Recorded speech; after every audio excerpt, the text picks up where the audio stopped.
Hey YouTube, it's Evan Magician 34, and I've got a more competitive deck for you than I've been doing. I've been doing a lot of kind of fun and casual decks lately. But we are kind of entering a more competitive area, and a lot of regionals are hitting a wider variety of areas in the next couple of months. So as we enter back into more of a competitive mindset with our new ban list under our belt and a little more experience with it, I'm going to offer you something more competitive, and it's Lightsworns. They're really promising to be something competitive in this format. So, 2 Judgment Dragons, really obvious. 2 copies of Lila, she's still one of your best mill sources. Milling 3, forcing tough decisions from your opponent, do I bottomless, do I not, stuff like that. The ability to run things over and then shoot and stuff like that. Very solid. Aaron is an excellent card, also mills 3. 1 copy of Lumina, also pretty obvious, and mills 3. Arcus, this guy's really solid. Just be careful between him and Lumina because they do kind of cancel each other out. But he locks out a lot of popular cards right now. They can't book, they can't deprison, they can't monster reborn your Lightsworns out of your grave, stuff like that. So he has a lot of uses. He's still very good at 1. Even if brain control is no longer in the equation. And they can't mind control your Lightsworns with him on the field either. Jane, she mills 2, she's a good beat stick. She may not be foil yet, but still. Garroth, you only run 1 now because Lumina's at 1. He's still a good stick, but other than that, really you don't need more than 1. And remember, of course, Falmville Firedog loves to run this guy over. So, we're only going to run 1 Raikou in this build. There's other stuff to set, but we're trying to be a little more fast-paced, but you can certainly pull another card from this deck for a 2nd copy of Raikou, or even a 3rd if you want to go that way. But for the direction I've taken this deck, 1 is fine. We're running 2 copies of Celestia, Lightsworn Angel. And here's what's going to be the real controversial card of this deck, I think, actually. I'm just running 1, but I'm running Graganeth Lightsworn Dragon. And I know what you're thinking instantaneously. Oh, it's a scrub card. It's one of the worst Lightsworn cards. Why would I run that? But the argument's kind of between these 2. And actually, these fill a very similar slot in the deck, believe it or not. So think of it like running 3 Celestias. Only one of them's Graganeth. And the reason being, Celestia runs across a lot of traps. She falls prey to My Body's a Shield. She falls prey to Stardust Dragon. She falls prey to Starlight Road, all of which are cards you need to look out for in this format.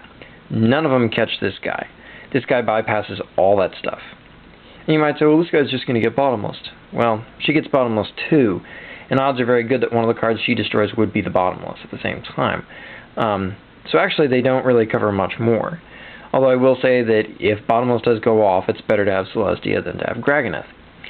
But this guy's also better in the grave than she is. There are a lot of arguments that can actually favor this guy. And Monster Reborn doesn't really help for your opponent, that is. If they Monster Reborn him, he only counts your grave.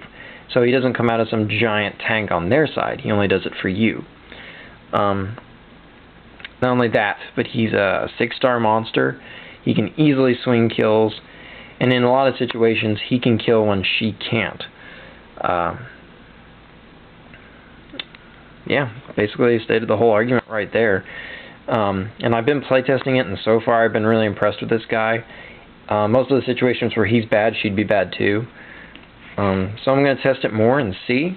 Feel free to test it yourself, but as the environment changes, your needs change, and you can't be afraid to look at an old card that wasn't good before and then end up losing the opportunity to use something that could turn out to be really good. And GBs are another deck where these 2 are really interesting in contrast. I mean, you got to think about it. Whether your opponent's got the Waboku or the Chariot set determines which one of these is better. This guy laughs at Chariot, whereas Chariot absolutely kills her and really sets the GBs up for a big play on you. But conversely, if they've got the Waboku, this guy's terrible, whereas she's awesome because she'll blow it up and allow you to not attack and basically waste their Waboku. And you still get your mill and everything like that, and you kill their GB. So it really just comes down to what the situation is against GBs. One can be really good or the other. And if you run Nobleman of Extermination, I'm not running it in this deck, but you might want to consider it for your own. Nobleman of Extermination can be really interesting between these 2 as well in that same matchup. So, anyway, for you to know. He is in there at 1, and he's been good to me. I'm running 3 copies of Wolf, obviously, for all those tribute monsters. Likes to get sent to the grave. There's also a Foolish in here for him. Plenty of other ways to mill him. Double Honest. Another duh. Gores, because if your monsters get all blown up, usually you've got a clean field. There's no call or anything that's going to be lingering, so no reason not to run Gores. Plague Spreader. Necrogardna. 2 copies of Shiny Black Sea. This guy is awesome, and Stardust can be a problem for you, but you got plenty of ways to overcome it, including Dragoneth. So this guy's a great way to scare out more threatening synchros and slow your opponents down, because now they have to play around it. Monster Reborn. Foolish Burial. Dark Hole. Lots of good stuff from the new ban list. 1 copy of Monster Reincarnation. Charge of the Light Brigade. 3 copies of Solar Recharge. Great way to pitch any wolves that go into your hand, of course. Set you up for your judge. I'm running 2 Gold Sarcophagus. The format's just slow enough now that you can actually support 2 Gold Sarcophagus effectively. It's a great way to search out your charge. It's a great way to search out your judge, because in 2 turns you can easily set that judge up. So why draw it manually? Because you can't charge for it. You can Sarc for it. And Sarc will also get you your Cold Wave or Giant Trunade or whatever you need to make sure that you can go off. So we are going to run 2 of these guys. Cold Wave and Giant Trunade, the aforementioned cards. These are your big sweep those back row cards, or they force your opponent to chain their answers. 2 copies of MST. 1 copy of Torrential Tribute. Great way to clean the field and set yourself up, because you don't mind your stuff being in the grave. And 2 copies of Beckoning Light, because we do have Reincarnation after all. And with this format being a lot more focused on destroying back rows and whatnot, those Beckonings often disappear before they ever get to go off. And the extra copies get milled away anyway, so Reincarnation is arguably a better card than Beckoning now. Crazy but true. Okay, our extra deck is 2 copies of Stardust Dragon. Still one of the better synchros of this format. Scrap Dragon, which is quite nice. Colossal Fighter. Infernity Doom, because your 1 tuner is dark after all. Thought Ruler Archfiend. And Avenging Knight Parshath, now easier than ever to play because of Dragoneth. Although they do they actually fill very similar roles.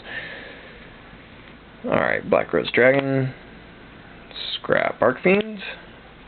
Exaber Urbellum, it's basically just a toolbox because you don't sink very much in this deck with only 1 tuner. Goy Guardian. Bryanak, Dragon of the Ice Barrier. Tempest Magician, because it's a great way to finish the job after you've judged and attacked over and stuff like that, because you do have some 4-star spellcasters. Magical Android. And last but not least, Ally of Justice Catastor. Alright, that's the extra deck, and that's the main deck. And until next time, rate, comment, subscribe, and enjoy.